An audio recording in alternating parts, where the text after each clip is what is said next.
الحمد لله الذي جعل الشمس والقمر بحسبان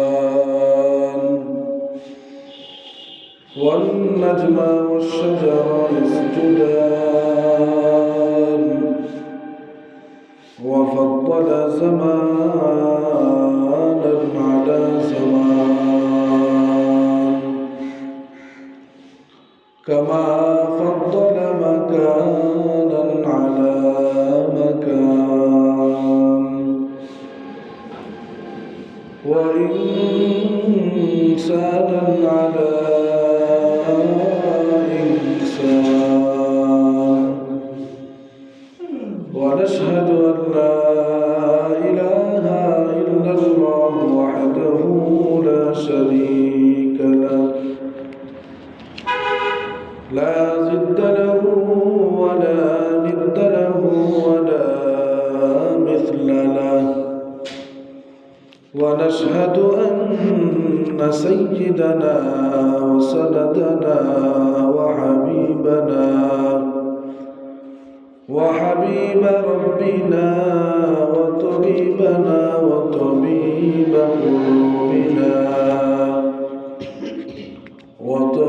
قلوبنا ومولانا محمدا عبده ورسوله صلى الله تعالى عليه وعلى آله وأصحابه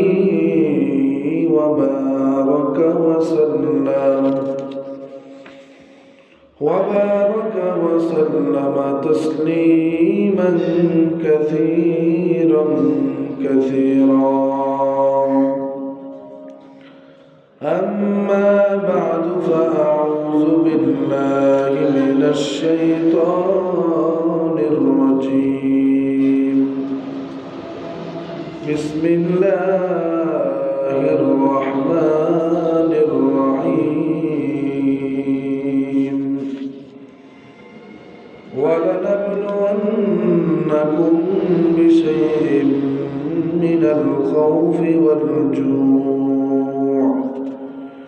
من الخوف والجوع ونقص من الأموال والأنفس والثمرات وبشر الصابرين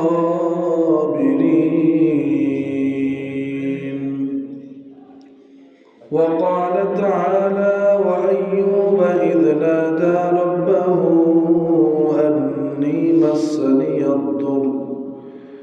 أني مسني الضر وأنت أرحم الراحمين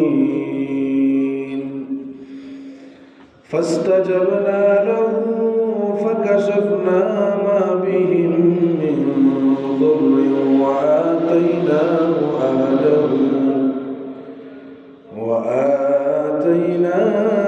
أهله ومثلهم معهم رحمة من عندنا وذكرى للعابدين وقال النبي صلى الله عليه وآله وسلم من يرد الله به خيرا يصب منه وفي حديث آخر والصبر ثوابه الجنة أو كما قال النبي عليه الصلاة والسلام إن الله وملائكته يصلون على النبي يا أيها الذين آمنوا صلوا عليه وسلموا تسليما اللهم صل على محمد وعلى آل محمد كما صليت على إبراهيم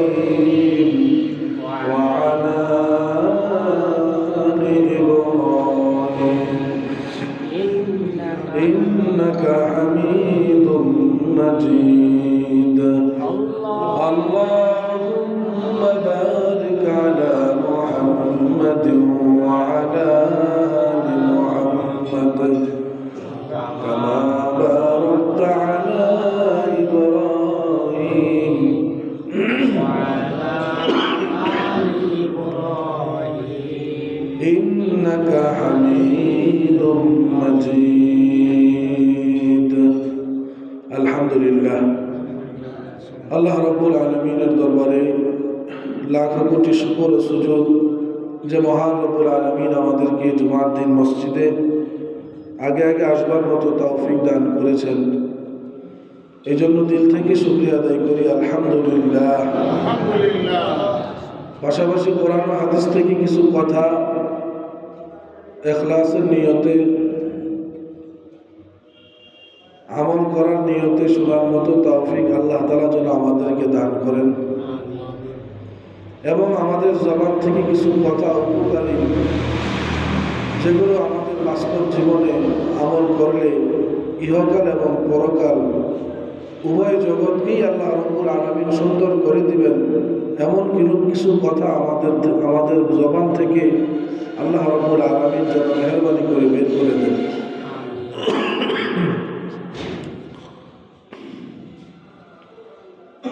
আজকে জুমার আলোচনায় সবর বা ধৈর্য এই বিষয়ের উপর কিছু আলোচনা করার চেষ্টা করবো ইনশাআল্লাহ। আল্লাহ তাআলা যদি আমাদেরকে এই অল্প সময়ের ভিতরে কোরআন ও হাদিস থেকে কিছু কথা আমাদেরকে বলা এবং শোনার তৌফিক দান করেন। কোরআনে কারিমের দুইখান থেকে আয়াতে কারিমা তেলাওয়াত করেছি। খুবই গুরুত্বপূর্ণ জায়গা। এক জায়গা হলো কোরআনে কারিমের ২য় নম্বর পারার ২য় পৃষ্ঠা সূরা বাকারার ১৫৫ নং আয়াত। এই আয়াতে আল্লাহ রাব্বুল আলামিন ইরশাদ করেন যে আমি তোমাদেরকে দুনিয়াতে পরীক্ষা করব কয়েকটা পদ্ধতিতে। যেমন তোমাদেরকে আমি দুনিয়াতে ভয়ের মাধ্যমে ভয় দেখায় পরীক্ষা করব, আবার কখনো কখনো আমি তোমাদেরকে ক্ষুধার যন্ত্রণা ক্ষুধার তাড়না দিয়ে আমি তোমাদেরকে পরীক্ষা করব, আবার আমি কখনো তোমাদের সম্পদ কমিয়ে তোমাদেরকে অসহায় সম্পদ হারা করে তোমাদেরকে পরীক্ষা করব, আবার আমি কখনো তোমাদের নফসের উপরে পরীক্ষা করব, আবার তোমাদেরকে কখনো তোমাদের ফল ফলাদি ফসলের উপর উন্নতি অবনতির মাধ্যমে পরীক্ষা করব। এতগুলো পরীক্ষায় যারা পাশ করতে পারবে আল্লাহ রাব্বুল আলামিন বলেন, হে নবী আপনি তাদেরকে জান্নাতের সুসংবাদ দান করেন। যারা ধৈর্য ধরবে তাদেরকে কিসের সুসংবাদ? জান্নাতের সুসংবাদ দেওয়ার জন্য। ধৈর্য এটা এমন একটা বিষয় যেটা আল্লাহ রাব্বুল আলামিনের প্রদত্ত একটা নিয়ামত। কেউ চাইলেই সে ধৈর্য ধরতে পারবে না। ধৈর্য ধরা এটা আল্লাহ রাব্বুল আলামিনের পক্ষ থেকে তার ভিতরে সেই মাত্রা তৈরি হতে হবে, সেই বৈশিষ্ট্য থাকতে হবে ধৈর্য ধরা। আর আমরা জানি যে ধৈর্য এটা এমন একটি বিষয় যেটার ফল খুব মিষ্টি হয়। ধৈর্য এমন একটি গাছ যার পাতাগুলো অনেক তিক্ত কিন্তু ফল অনেক মিষ্টি। ধৈর্যের ফল কি? মিষ্টি হয়।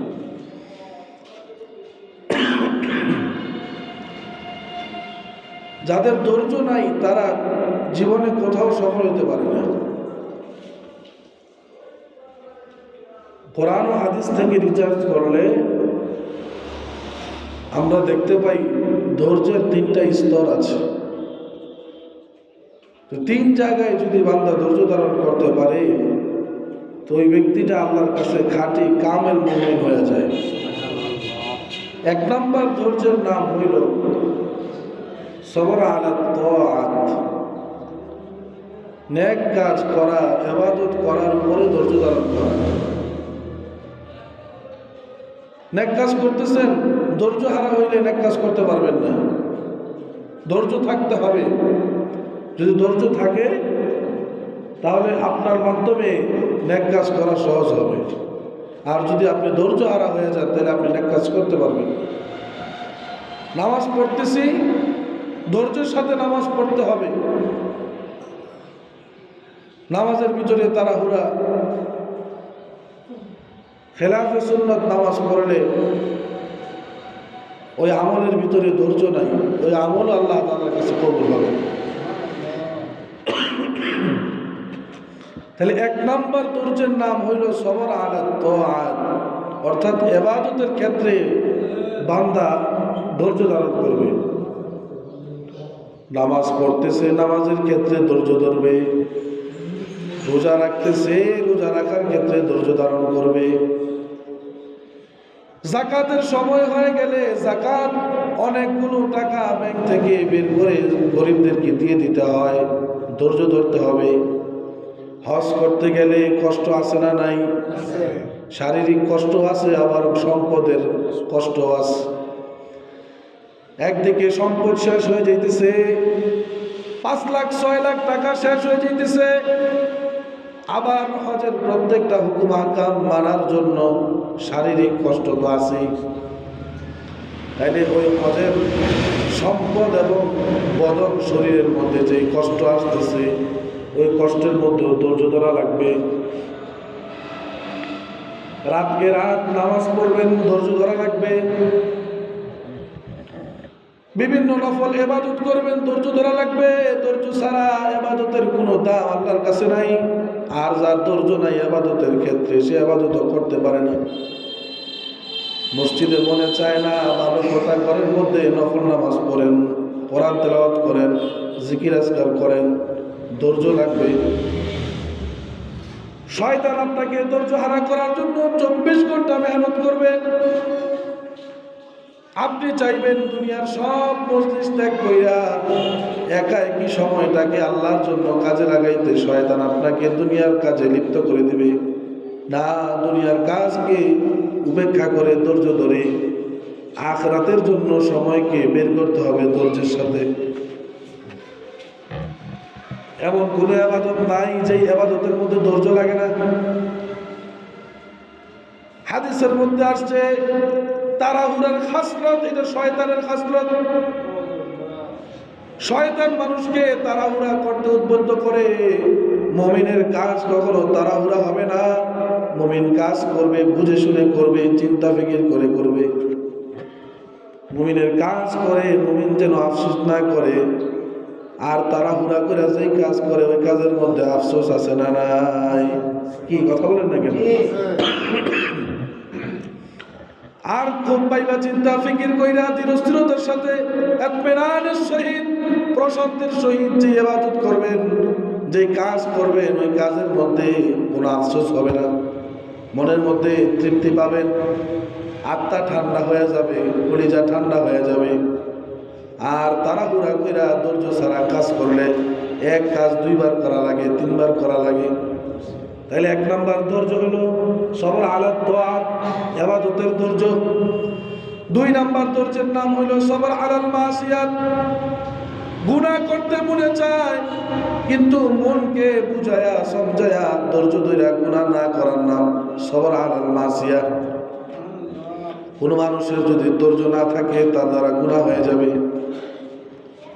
মনেরে বুঝান, নিজের নফসকে বুঝাইতে থাকে, না না নফস গুনাহ করা যাবে না। অশ্লীল ছবি দেখা যাবে না, অশ্লীল কথাবার্তায় নিজেকে লিপ্ত করা যাবে না, অশ্লীল কার্যকলাপ করা যাবে না।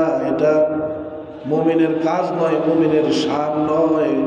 মুমিনের কাজ হলো মুমিন সকাল থেকে রাত্রবেলা ঘুম পর্যন্ত একটা কাজও সে অনর্থক করবে না, বেহুদা করবে না। এটা মুমিনের বৈশিষ্ট্য।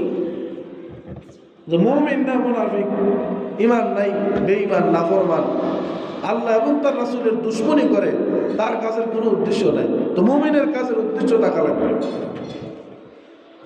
আমি কেন বাজারে গেলাম, কেন বাজার থেকে আসলাম, কেন অমুক মজলিসে গেলাম, এটার উদ্দেশ্য থাকা যায়। উদ্দেশ্য ছাড়া এমনিতে বাজারে গিয়ে বসে থাকা যায় না।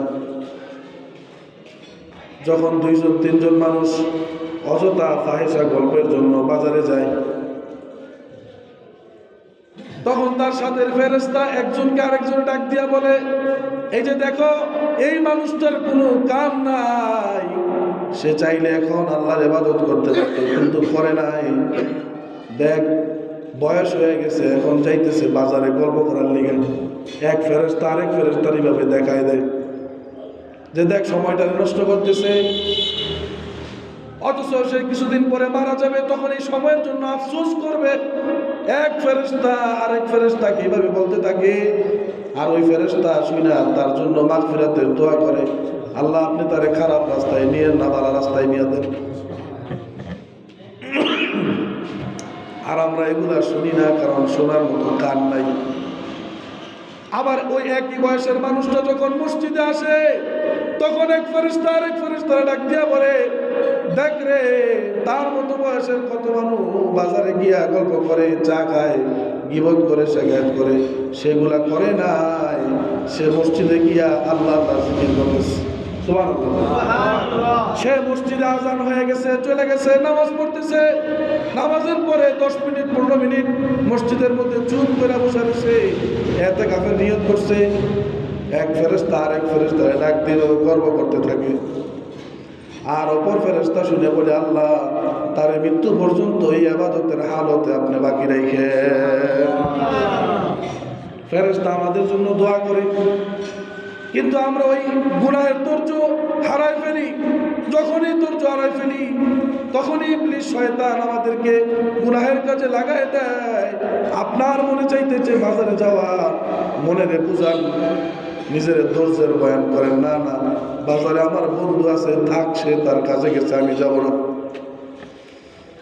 সে বাজারে সময় কাটাইতেছে, না আমি যাব না, আমি এখন বাড়িতে থাকবো, আমি মসজিদে যাব, আমি কোনো কোরআন তেলাওয়াত করবো, আমি নামাজ পড়ব। এইভাবে নিজেকে বুঝায়া সমঝায়া গুনাহ থেকে বাঁচানোর নাম হইল সবর আলাল মাসিয়া। গুনাহ করা যাবে না, এই মর্মে নিজেকে নসিহত করতে হবে, নিজেকে ধৈর্যের বয়ান দিতে হবে। 2 নাম্বার চলে গেল। 3 নাম্বার সবর হলো সবর আলাল বালায়া। মুমিনের জীবনে দুঃখ কষ্ট আছে না নাই বলেন? এই দুঃখ কষ্টের সময় যারা ধৈর্য ধারণ করে, এদেরকে বলা হয় সবর আলাল বালায়া। মুসিবত আসছে না, মুসিবতের কারণে আল্লাহর উপর অভিযোগ তুলে নাই, নিজেকে গালি দেয় নাই, আল্লাহকে গালি দেয় নাই, শরীয়তকে, ইসলামকে তুলে গালি দেয় নাই। মুসিবত আসছে, আসাদুন নাসি বালাআন আল আম্বিয়া। দুনিয়াতে আল্লাহ নবী বলেন, সমস্ত পয়গম্বরদেরকে আল্লাহ সবচেয়ে বেশি মুসিবত দিয়েছেন। যত নবী রাসূল আসছে, সবচেয়ে বেশি মুসিবত পাইছে। এই 1500 বছর যাবত যত মানুষ দুনিয়াতে আসছে, আর তাদেরকে যত রকম মুসিবত দেওয়া হয়েছে, বিপদ দেওয়া হয়েছে, কষ্ট দেওয়া হয়েছে, সব যদি এক পাল্লায় রাখা হয়, আরেকজন পয়গম্বরকে আল্লাহ তাআলা দুনিয়াতে দিন প্রচারের জন্য যত পরীক্ষা করছে, যত কষ্ট দিছে, কষ্ট যদি আরেক পাল্লায় রাখা হয়, ওই পয়গম্বরের কষ্টের পাল্লাটা ভারী হয়ে যাবে। আমাদের কোনো কষ্ট, এটা কষ্ট না। আমরা যে কষ্ট করি, এটা তো দুনিয়া অর্জনের জন্য কষ্ট করি, অথচ দ্বীন ও ইসলামের জন্য, আল্লাহর একত্ববাদের জন্য নবীরা কত কষ্ট করেছেন, নিজেদেরকে করাতের নিচে দ্বিখণ্ডিত করে দিয়েছেন। দ্বীনের জন্য, আল্লাহর জন্য কোনো দ্বিধাবোধ করে নাই। আর বলেন আমাদের এমন কি ইতিহাস আছে ইসলামের জন্য কষ্ট করছি? নাই নাই নাই, কারো জীবনে এমন কোন উল্লেখযোগ্য কষ্ট নাই। তাইলে সামান্য কষ্ট নিয়েই যদি ধৈর্য হারা হয়ে যায়, আল্লাহরে পর্যন্ত গালি দেই, নিজেরে অবজ্ঞা করতে থাকি, নিজেকে বর্জনা তিরস্কার করতে থাকি, না এটা ধৈর্য ধারণকারীর বৈশিষ্ট্য, এটা হতে পারে না। নবী আলাইহিস সালাম বলেন, আমার বান্দা, আমার উম্মত যারা, তাদের বৈশিষ্ট্য হলো তারা বিপদের সময় ধৈর্য ধারণ করবে। ইন্নামাস সাবরু ইনদা সাদমাতিল উলা, বিপদ যখন আসবে প্রথম ধাক্কাই ধৈর্য ধারণ করতে হবে। না, বিপদ এসে গেছে, তখন ধৈর্য ধারণ করি নাই, কিন্তু এক পর্যায়ে দেখি আর কোনো উপায় নেই, তখন ধৈর্য ধরছে, ওইটা ধৈর্য না, ওইটা হলো অপারগ হইয়া ধৈর্য ধরছে। নবীজি বলেন ধৈর্য ধারণ করতে হবে। বিপদের প্রথম ধাক্কা, মুসিবতের ধাক্কা লাগছে, ধৈর্য ধারণ করতে হবে। কষ্টের ধাক্কা লাগছে, ধৈর্য ধারণ করতে হবে, ধৈর্য হারা হওয়া যাবে না। দুনিয়াতে আল্লাহ রাব্বুল আলামিন এমন পরীক্ষা করছেন, ধৈর্যের মাধ্যমে পরীক্ষা নিছেন। যেমন হযরত আইয়ুব আলাইহিস সালাম, আপনারা ঘটনা সকলেই জানেন, কত কষ্ট হয়েছিল তার। দুনিয়াতে আসছে, সন্তান ছিল, স্ত্রী ছিল, সব কিছু ছিল, কিন্তু শরীরের ভিতরে এমন ভাবে পোকা লেগে গেছে, পোকা লাগতে লাগতে লাগতে পুরো শরীরটা পোকা হয়ে গেছে। নিজের স্ত্রী ছিল, স্ত্রীরা চলে গেছে, সন্তানরা ছিল, সন্তানরাও চলে গেছে, বন্ধু বান্ধবরা ছিল, তারা মাঝে মাঝে আইয়ুব আলাইহিস সালামের কাছে এসে বলতো, এরা আইয়ুব কি আকাম যেন করছিল, আল্লাহ তোমাদের মুসিবত দিছে, এমন কথা বলতো। কিন্তু আইয়ুব আলাইহিস সালাম বলছে, না না, আমি কোনো আকাম করি নাই, কোনো গুনাহ করি নাই, আমি আমার আল্লাহ রাব্বুল আলামিনের কোনো নাফরমানি করি নাই, কোনো মনে কষ্ট দিই নাই, আল্লাহ আমারে পরীক্ষা নিতেছেন, আমি ধৈর্য হারা হই নাই। সুবহানাল্লাহ। আমাদের হাত ভাঙা গেলে, পা ভাঙা গেলে অভিযোগ আছে না নাই? উল্টা পাল্টা কথা বলি কি বলি না বলেন? অথচ আইয়ুব আলাইহিস সালামকে আল্লাহ তাআলা পুরা অঙ্গ প্রত্যঙ্গ সব পোকা দিয়া নষ্ট করে দিছে, শুধু জিহ্বাটা বাকি ছিল, জিহ্বা দিয়া আল্লাহ আল্লাহর নাম জপতে থাকতো। আর উনি নিজেকে একা সময়ে সান্ত্বনা দিতেন, আমার পুরা শরীর নষ্ট হয়ে গেলে কি হয়েছে, আমার জিহ্বা তো এখনো ভালো আছে, আর আমাদের পুরা শরীর ভালো আছে, কোনো সমস্যা নাই, এরপরেও জিকির করি না, ইবাদত করি না, নামাজ পড়ি না, কোরআন তেলাওয়াত করি না, একটু আল্লাহর সময় দেই না, একটু নবীজির আদর্শ মানি না, শরীয়ত ইসলামের জন্য একটু কষ্ট নিজেরে করাই না। আর ওনারা নবী হইছেন, জান্নাত কনফার্ম, এরপরও কত কষ্ট করে গেছে। তাফসীরের মধ্যে আসছে, হযরত আইয়ুব আলাইহিস সালামকে রাত যখন অন্ধকার হয়ে যাইত, দুনিয়ার সব মানুষ যখন ঘুমায় যাইত, আল্লাহ রাব্বুল আলামিন হযরত আইয়ুবের কাছে আইসা বলতেন, আইয়ুব কেমন আছো আইয়ুব? আইয়ুব বলে, আল্লাহ আমি অনেক ভালো আছি, আমার কোনো কষ্ট নাই, আমার কোনো ব্যথা নাই, আমার কোনো দুঃখ নাই, আমি অনেক ভালো আছি, আমি আপনারে ডাকতে পারি। যখন এই পোকা জিহ্বা পর্যন্ত আক্রমণ করলো, জিহ্বা দিয়া আল্লাহর নাম জপতে কষ্ট হয়, আইয়ুব বলে, আল্লাহ এখন আমি একটু খারাপ হয়ে গেছি, কারণ আমি আপনার নাম নিতে পারি না, আর যখন আপনার নাম নিতে পারতাম তখন আমি অনেক ভালো ছিলাম। এই যেভাবে আল্লাহ তাআলা আইয়ুব আলাইহিস সালামকে পরীক্ষা করেছেন, এই পরীক্ষা করার মাধ্যমে দুনিয়ার মানুষকে আল্লাহ শিখাইছেন, দেখো পয়গম্বররা কিভাবে ধৈর্য ধরছেন। এই পয়গম্বরদের মতো ধৈর্যের শিক্ষা কিয়ামত পর্যন্ত আনেওয়ালা উম্মতকে আল্লাহ তাআলা দিয়া কোরআনের মধ্যে ঘটনা উল্লেখ করেছে। আইয়ুব আলাইহিস সালাম ক্লান্ত হন নাই, শ্রান্ত হন নাই, আল্লাহর প্রতি কোনো অভিযোগ তোলে নাই, দোয়া করতেছে, আল্লাহ আল্লাহর নাম জপতেছে। আল্লাহ বলেন, ফাস্তাজাবনা লাহু, তার দোয়া আমি কবুল করলাম। ফাকাশাফনা লাহু, আমি তার থেকে যেই কষ্ট, যেই কিরার রোগ ছিল আমি সরাই দিলাম। শুধু যে সরাই দিছি তা নয়, ওয়া আতাইনাহু আহলাহু, তার ওই পরিবার আবার তারে ফিরাই দিছি, ওয়ামিসলাহুম মাহুম, এবং পরিবারে যতজন স্ত্রী ছিল আমি এদের মতো আরো স্ত্রীর ব্যবস্থা করে দিছি, যত সন্তান ছিল এমন সন্তান আরো আমি ব্যবস্থা করে দিছি। কেন? কয় রহমাতাম মিন ইনদিনা, এটা আমি আমার পক্ষ থেকে আইয়ুবের প্রতি খুশি হয়ে দান করেছি। আল্লাহ তাআলা বলেন উরকুজ বিরিজলিক, হে আইয়ুব তোমার শরীরের মধ্যে পোকা লাগছে, তুমি পা দিয়া ওই পাথরের মধ্যে আঘাত করো, জমিনের মধ্যে আঘাত করো। আইয়ুব বলে আল্লাহ কি হবে, আঘাত করলে কি হবে আপনি বলেন, তুমি আঘাত করে দেখো না। হযরত আইয়ুব পা দ্বারা মাটির মধ্যে আঘাত করলেন, কোরআন প্রমাণ, হাযা মুগতাসালুন বারিদু ওয়া শারাব, এমন এক সুপেয় মিষ্টি পানি বের হয়ে গেছে। আল্লাহ বলেন হে আইয়ুব এই পানি দিয়া তুমি গোসল করো, এই পানি দিয়া তুমি গোসল করো এবং এই পানি তুমি খাও, মিষ্টি পানি, এই পানির ভিতরে কোনো সমস্যা নাই। এই পানি যখন আইয়ুব আলাইহিস সালাম মাথার উপর থেকে ডালতেছিলেন, কেমন যেন মানুষের চামড়া যেমন বদল হয়, পানি ডালতেছিলেন আর শরীরের পোকা সবগুলা নিচে পড়ে যেতেছিল। পানি খাইতেছিলেন, ভিতরের সমস্ত পোকা বের হয়ে যেতেছিল। ওই পানি দিয়া গোসল করছেন আর পানি পান করছেন। আল্লাহ তাআলা হযরত আইয়ুবকে আগের থেকে আরো সুন্দর বানাই দিয়েছে। স্ত্রীর কাছে যাওয়ার পরে স্ত্রীর আইয়ুব আলাইহিস সালামকে চিনে না। স্ত্রীরা বলে না না আপনি তো আইয়ুব না। আইয়ুব বলে তোমার নাম এটা, তোমার নাম এটা, এভাবে নাম বলে দিতেছে। আপনি এত সুন্দর হইলেন কিভাবে? আমি জানি না, আল্লাহ আমার কুদরতি ভাবে সুন্দর করে দিয়েছে।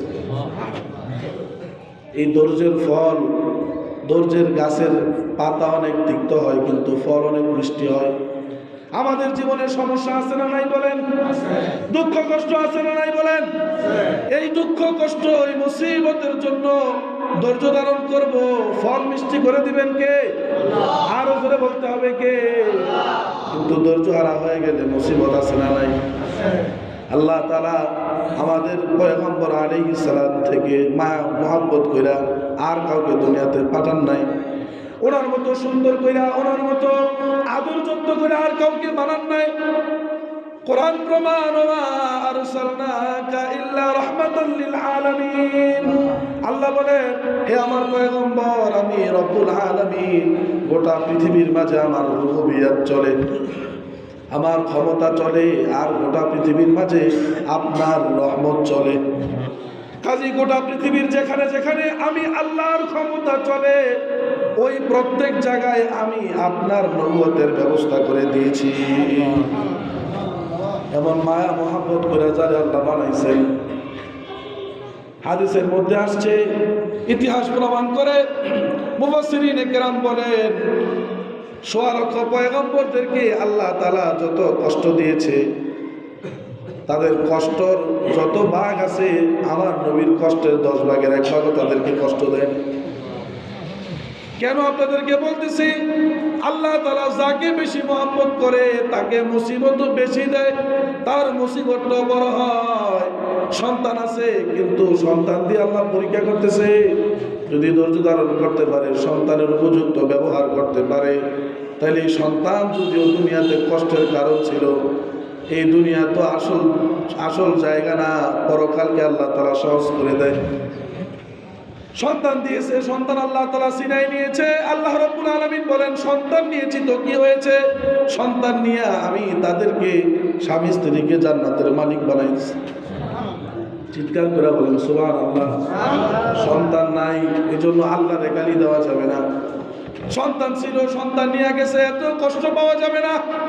ফেরেশতা বলে আল্লাহ আপনার বান্দা সন্তান দিয়েছেন, আপনার বান্দা সন্তান নিয়ে যাওয়ার পরে আপনার বান্দা কাতর হয়ে গেছে, কান্নাকাটি করে, বিভিন্ন উল্টাপাল্টা কথা মুখ দিয়ে বের করে। আল্লাহ বলেন আমার বান্দাকে জানাই দে সন্তান আমি দিয়েছিলাম, নিয়ে গেছি, বিনিময়ে তারে জান্নাত দিয়ে দিয়েছি। হাদিসের কথা, সন্তান দিয়েছি, সন্তান নিয়ে গেছি, বিনিময়ে তারে আমি জান্নাত দিয়ে দিছি। তাহলে দুনিয়াতে পরীক্ষার জন্য যত ধৈর্য ধরবেন, আল্লাহ রাব্বুল আলামিন সেই ধৈর্যের ফলাফল অনেক ভালো রাখছেন। যেই নবীর কথা বলতেছিলাম, আখিরি জামানার নবী মুহাম্মদুর রাসূলুল্লাহ সাল্লাল্লাহু আলাইহি ওয়াসাল্লাম চেহারাটা এত সুন্দর ছিল। ওই যে রাতের বেলা মরুভূমিতে কোনো বাতি ছিল না, সাহাবায়ে কেরাম রাতের বেলা নবীজির সাথে সফর করতেন। আর 14 তারিখে রাতের চাঁদ যেমন বিশাল বড় দেখা যায়, মানুষের দেখতে কোনো কষ্ট হয় না, ওই চাঁদের আলোয় দেখবেন কেমন যেন গোটা রাত্রটা আলোকিত। ঠিক কিনা বলেন? কি কথা বলেন না কেন? তো ওই যে চাঁদের আলো দেখবেন দিনের মতো ফর্সা ফর্সা লাগে। সাহাবায়ে কেরাম বলেন নবীজির সাথে যখন সফর করতাম, সফরের সময় আমরা মরুভূমিতে যখন যাইতাম, একবার আকাশের চাঁদের দিকে তাকাইতাম, আর একবার নবীজির চেহারার দিকে তাকাইতাম। সাহাবীরা বলা বলি করতাম, কিরে কোনটা বেশি সুন্দর? নিজের কাছে মনে হইতো মনে হয় আসমানের চাঁদ সুন্দর। তৎক্ষণাৎ আবার আসমানের চাঁদের দিকে তাকায় দেখি আসমানের চাঁদের ভিতরে দাগ আছে, কেমন যেন ফাটা ফাটা দেখা যায়। আর আমার হাবিবের চেহারার দিকে তাকায় দেখি কোনো দাগ নাই, একেবারে মসৃণ। সুবহানাল্লাহ। আকাশের চাঁদের আলোর ভিতরে কেমন যেন একটু ঝাপসা ঝাপসা লাগে। আমার হাবিবের চেহারার আলোয় যে আলো হয়, সেই আলোর ভিতরে কোনো ঝাপসা নাই। এমন মায়া মহাব্বত করে আল্লাহ রাব্বুল আলামিন তার পয়গম্বরকে বানাইছেন। সেই পয়গম্বরের গালে ইহুদি চড় মারছে, নবীজি কিচ্ছু বলে নাই, কিচ্ছু বলে নাই, নবীজি চুপ করে রয়েছেন। এমন অসংখ্য গণিত ঘটনা আপনাদেরকে বলতে পারবো যে নবীজি কোনো কথা বলে নাই। নবীজি বলছেন, ওয়াফু আম্মান যালামাক, তোমারে যে মারছে তুমি তারে মাফ করে দাও। ওয়া আহসিন ইলা মান আসা ইলাইক, যে তোমারে কষ্ট দেয় তুমি তার সাথে ভালো আচরণ করো। এটাই আমার নবীর আদর্শ, এটাই আমার নবীর কি? আমাদের সাথে কারো কোনো সম্পর্ক খারাপ থাকতে পারে, প্রতিশোধ দেব কিভাবে চিন্তা করি, বছরকে বছর চলে যায়, প্রতিশোধের আগুনে পড়তে থাকি, অথচ ক্ষমা করে দাও আমার নবীর বৈশিষ্ট্য।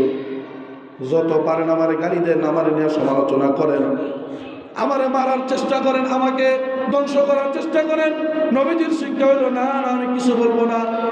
সে যদি আমাকে দুনিয়া থেকে বিদায় করে দেয় বা আমারে অপমান করে লাঞ্ছিত করে আমার নামে সমালোচনা করে করুক, এটা তো দুনিয়া। সব কিছু করার মালিককে জোরে কর। আপনি 2 ফুটানা পাক পানির তৈরি, আমিও 2 ফুটানা পাকের তৈরি, কাজে এত বাড়াবাড়ি করা ঠিক নয়। কারণ 1 সেকেন্ডের ভরসা যেমন আপনার নাই, 1 সেকেন্ডের ভরসা আমারও নাই। কাজে আপনি আমার নামে ষড়যন্ত্র করতে করতে কি করবেন? কিছুই করতে পারবেন না। আর আল্লাহ যদি আপনাকে শেষ করে দিতে চায়, আপনি দুনিয়ার কোনো বাহিনী দিয়ে বাঁচতে পারবেন না, আপনার পতন হবে এটাই নিশ্চিত। নবীজি বলেন, ওয়াফু আম্মান যালামাক, তোমারে মারছে, তোমারে জুলুম করছে, তোমারে ধাক্কা মারছে, তোমাকে ফালাই দিছে, তোমার ক্ষতি করার চেষ্টা করে, তুমি তারে মাফ করে দাও। সবচেয়ে বড় সমাধান, তুমি তারে মাফ করে দাও। ওয়াহসিন ইলা মান আসা ইলাইক, বাজারে গেছো, 10 জনের সামনে তোমার অপমান করছে, তুমি চাইলে আবার তোমার বাড়ির পাশে তাকে পাইলে তুমি বিচার করতে পারতা না, তুমি তার সাথে সালাম দিয়া মুসাফা করছো, এটা আমার নবীজির সুন্নাত। কি কথা বলেন না কেন? আমরা তো প্রতিশোধের আগুনে পোড়াইতে থাকি। আল্লাহ আমাদেরকে হেফাজত করেন। ওই যে নবীজির কথা বলতেছিলাম, একদিন মসজিদের নববীতে বসা বেদুইন গ্রাম্য পর্যায়ের একজন সাহাবী আয়েশা ভিক্ষা করে, গ্রাম্য পর্যায়ের শুদ্ধ ভাষাও বলতে পারে না, আরবি ওইভাবে সঠিক করে বলতে পারে না। নবীজি মসজিদের নববীতে ইবাদতে নিমগ্ন ছিলেন, তার কাজই হলো ভিক্ষা করা। নবীজি শীতের কাল ছিল, নাজরান শহর থেকে একটা দামি চাদর আবৃত অবস্থায় নবীজি মসজিদে নববীতে বসা। ওই সাহাবী, গ্রাম্য সাহাবী ভিক্ষা করে যিনি, উনি আইসা নবীজির ওই চাদরের ভিতরে এমন জোরে টান মারছে, চাদর টান মারার কারণে তার গার দিয়ে বিশাল বড় দাগ হয়ে গেছে, রক্ত বের হয়ে গেছে। এখন আমি আর আপনি যদি শীতকালে এইভাবে রাস্তা দিয়া যাই, রুমাল সুন্দর করে আবৃত করে, এখন কোনো মানুষ যদি আমার রুমাল ধরে টান দেয়, সমাজ কম তারে 5টা থাপ্পড় দেবো, কথা কম ঠিক কিনা বলে। আর যদি মানুষটা বিমুখ হয় তাহলে তো তারা বাইরেই ফেলবো। অথচ নবীজি, আল্লাহর পরে সবচেয়ে সম্মানিত ব্যক্তির নাম মুহাম্মদুর রাসূলুল্লাহ সাল্লাল্লাহু আলাইহি ওয়াসাল্লাম, ওনাকে এভাবে চাদর টান দেওয়ার কারণে গলা দিয়া রক্ত বের হয়ে গেছে। নবীজি ফিরা মুস্কি হাসি দিয়া বলছে, কি কারণে তুমি আমার কাছে আসছো বলো। নবীজি তার কিছুই বলে নাই, বলে আমাকে কিছু বাইতুল মাল থেকে সম্পদের ব্যবস্থা করে দেন। নবীজি সাহাবীদেরকে ডাক দিয়া বলছে, তারে বাইতুল মালে নিয়ে যাও, যত সম্পদ লাগে তুমি তাকে দিয়ে দাও, তার সাথে কোনো খারাপ আচরণ করো না। নবীজি নামাজে ছিলেন, নামাজে থাকা অবস্থায় আবু জাহেল উতবা সাইবা আমার নবীর গাড়ির উপরে ওটের নষ্ট মুড়িগুলা চালাই দিয়েছে, আমার নবী কোনো কিছুই বলে নাই। ইতিহাস প্রমাণ করে আমার নবী যদি একবার বলতেন আল্লাহ তাদেরকে ধ্বংস করে দেন, সাথে সাথে আবু জাহেল আবু লাহাব উতবা সাইবার সব ধ্বংস হয়ে যেত। আরো প্রসিদ্ধ ঘটনা, সরকারি দো আলম নবী মুহাম্মদ রাসূলুল্লাহ সাল্লাল্লাহু আলাইহি ওয়াসাল্লাম দ্বীনের দাওয়াত নিয়ে তায়েফের ময়দানে গিয়েছিলেন। ঘটনা আপনারা সবাই জানেন। ঘটনা বলা মাকসাদ না, দাওয়াত দিয়েছেন ভালো কথা, দাওয়াত গ্রহণ করবেন না, আপনারা তাকে ফিরাই দেন, মারলেন কেন? শুধু যে মারছে তা নয়, দুষ্ট ছেলেদেরকে আমার নবীর পিছনে লাগাই দিচ্ছে, বিশাল এপ্রু থেপ্রু এই সমস্ত পাথর হাতে লাগাই দিছে। এই পাগলদের যেখানেই দেখবা সেখানেই মারবা। আমার নবীর যে চেহারার মধ্যে মশা মাছি বসা পর্যন্ত হারাম ছিল, ওই নবীর চেহারার মধ্যে পাথর দিয়া নিক্ষেপ কইরা পুরা শরীরকে রক্তে রঞ্জিত করে দিছে। ইতিহাস প্রমাণ করে, হাদিসের মধ্যে আসছে নবী আলাইহিস সালাতু ওয়াস সালামের রক্তের কারণে তার পায়ের জুতা মুবারক পায়ের সাথে আটার মতো লাগিয়ে গেছে, খুলতে পারতেছে না। নবী আলাইহিস সালাম কাতর হয়ে পাহাড়ের পাদদেশে অবস্থান করেছেন। আল্লাহ রাব্বুল আলামিন ফেরেশতা পাঠায় বলছেন, আমার নবী যদি চায় ধ্বংস করে দাও। সাহাবীরা নবী আলাইহিস সালামের পাশে ছিলেন না, নবীজি একাই ছিলেন। ফেরেশতা হযরত জিবরিল আলাইহিস সালাম বলে, আল্লাহর নবী ওই ফেরেশতার নিযুক্ত পাহাড়ের যে সমস্ত দায়িত্ববান ফেরেশতা আছে আমি তাদেরকে ডাক দিয়া যদি বলি দুই পাহাড়ের মধ্যবর্তী জায়গার নাম তায়েফ, ওই তায়েফকে চাপা মাইরা ধ্বংস করে দেই। আমার নবীজি তখন চাইলেই বলতে পারতেন এটা আমাদের নবীজির ন্যায্য অধিকার ছিল, তারা আমার উপরে জুলুম করেছে অন্যায়ভাবে। আমার নবী যদি চাইতেন তাদেরকে ধ্বংস করে দিয়া তাদেরকে ওই নিঃশেষ করে দিতে পারতেন। নবীজি বলছেন ফাইন্নাহুম কওমি লা ইয়ালামুন, তারা আমারই তো সম্প্রদায়, আমারই তো উম্মত, তারা বুঝে না, তাদেরকে মাফ করে দাও, তাদেরকে কিছু করো না। ওই যে আমার নবীজির ওই দিনের আদর্শের কারণে, ক্ষমা করে দেওয়ার কারণে আল্লাহ রাব্বুল আলামিন তায়েফকে ইসলামের সোনালী যুগে পরিণত করে দিয়েছেন। সুবহানাল্লাহ কই না বলে থাকেন। তাইলে সব কিছুর মাঝে আপনি ধৈর্য ধরবেন, বরকতের ব্যবস্থা করবেন কে? ভালো ফলাফল দিবেন কে? শুধু শত্রুতা প্রতিশোধ এগুলা বাড়ানোর ভিতরে কামিয়াবি নাই, সফলতা নাই। এমন কোনো মানুষ নাই যে আপনি প্রমাণ করতে পারবেন যে প্রতিশোধ আর ক্ষমা করলে, ক্ষমা করে দিলে, এটাই আমার নবীজির সবচেয়ে বড় বৈশিষ্ট্য ছিল। আপনি আজকে যারে ক্ষমা করে দিবেন, ক্ষমা করার কারণে আল্লাহ আপনার মর্যাদা আরো বাড়াই দেবে। হাদিসের মধ্যে আসছে মান তাওয়াদা লিল্লাহ রাফাহুল্লাহ, যে আল্লাহর জন্য বিনয় হয়ে ধৈর্য ধারণ করে আল্লাহ তার শত শত মর্যাদা তাকে আল্লাহ রাব্বুল আলামিন বাড়ায় দেন। ইন্নামা ইউওয়াফাস সাবিরুনা আজরাহুম, ইন্নামা ইউওয়াফাস সাবিরুনা আজরাহুম বিগাইরি হিসাব। আল্লাহ রাব্বুল আলামিন বলেন ধৈর্যশীলদের প্রতিদান পুরোপুরি তাদেরকে বুঝিয়ে দেওয়া হবে। তাহলে আজকে কথা বললাম কি নিয়ে বলেন? ধৈর্য নিয়ে। সবাই বলেন কি নিয়ে? জোরে কন। ধৈর্য নিয়ে কথা বলছি। এই ধৈর্যের আমল যদি নিজেদের জীবনে ফিট করতে পারেন, ইবাদতে ধৈর্যের দরকার আসেনি বলেন? গুনাহ না করার ক্ষেত্রে ধৈর্যের দরকার আসেনি? বালা মুসিবত আসলে ধৈর্য ধরার দরকার আসেনি বলেন? এই কাজগুলোতে যখন ধৈর্য ধারণ করবেন, মানুষ যদি আপনার শত্রু হয়, চেষ্টা করেন সেই শত্রুতা ক্ষমার মাধ্যমে মিটানোর জন্য। কারণ প্রতিশোধ দিতে গিয়ে যদি সামান্য জুলুমও হয়ে যায়, ওই মাজলুম যদি আপনার বিরুদ্ধে বদদোয়া করে, আপনি ধ্বংস হয়ে যাবেন। কারণ এই দুনিয়াতে একসময় অনেকে ছিল, আজকে কেউ নাই।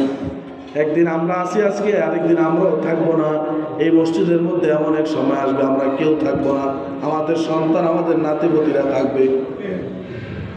তো এই শরীরের শক্তি, এই পাওয়ার, এই বড় বড় কথা, এই অহংকার, এই দাম্ভিকতা, এই তাকাব্বুর, এই সব কিছু মাটি হইয়া বাঁশের ছাউনির নিচে, বাঁশ বাগানের জঙ্গলের নিচে পড়ে থাকবে। কেউ আপনার খবর নেওয়ার জন্য যাবে না। এজন্য অহংকার ছাড়তে হবে কিনা বলেন? অহংকার থাকলে মানুষ জান্নাতে যাবে না, অহংকার থাকলে মানুষের আমল কবুল হবে না, হিংসা থাকলে মানুষের আমল নষ্ট হয়ে যায়। আল্লাহ রাব্বুল আলামিন এই সবগুলা বদখাস্তর থেকে আমাদেরকে বাঁচার তৌফিক দান করেন। যে মসজিদের কালেকশন করি